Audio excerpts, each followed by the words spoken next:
Part 3. The house was just one floor, so I crept through the house as quietly as I could. The floors creaked slightly, but I was certain that wouldn't wake anyone up. I passed through the kitchen, the living room, and saw a door that almost certainly had the master bedroom. The carpeted room allowed me to take the socks off my shoes. I crept ever so slowly to the door. Cracked open. I didn't see anything off with that fact.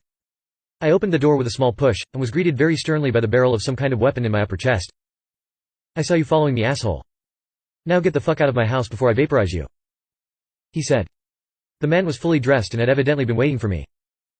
My reflexes kicked into full gear. I had enhanced reaction speed from the elixir earlier, and I put it to use. Quicker than you could act, I ducked out of the way of the barrel, then curled my arm up and punched him hard in the sternum. I felt a crack. Fuck. I curled my left arm around and cracked him in the temple. The gun dropped to the floor. Thankfully it didn't fire. Then, unexpectedly, the man charged at me, and felt a cold steel blade pierce me in the chest. After that, adrenaline really started flowing. Kicked outwards and watched both the man and his knife fly backwards into his mattress, breaking through the footrest. Behind him, illuminated by my night vision, I saw the pictures. Boys, girls, most 8 to 10, but some even younger.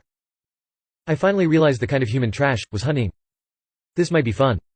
Everything went red, and when I came back, my gloves hands were covered in blood, the knuckles ripped open. Cheap gloves. Have you had your fun? The voice in my head asked. I took a few deep breaths to settle myself before I spoke out loud into the dark house. Yeah, maybe just a bit, I said breathlessly. Well, you may want to have some haste returning him to the altar. He isn't of any use to me dead. Yeah, he was right. I had really done a number on him, and brain hemorrhages might finish him off. Went to move his body into a better position to tie up, but as I did, I felt a sickening pull in my shoulder. Muscle fibers mended themselves in seconds, recreating the necessary structure. I felt the knife wound in my skin close. God. That's interesting, I said aloud, rubbing the area where the injury had just been. After I was certain it had healed, I took my rope and tied the man up well. Opposing ankles to wrists behind his back. Moving a mostly unconscious man across a house isn't normally an easy feat, but with lingering adrenaline and enhanced strength from the flask, was able to tug his body across the house in only a minute or two. I made sure to use extra haste to put him in the car. I did not, however, put him in the trunk. Anyone that saw me loading a body into a car would already be suspicious, but putting one in a trunk is a dead giveaway of a kidnapping. The rest of the night went surprisingly smooth. Despite the fact that I rode the next few hours listening for police sirens, no mishaps occurred.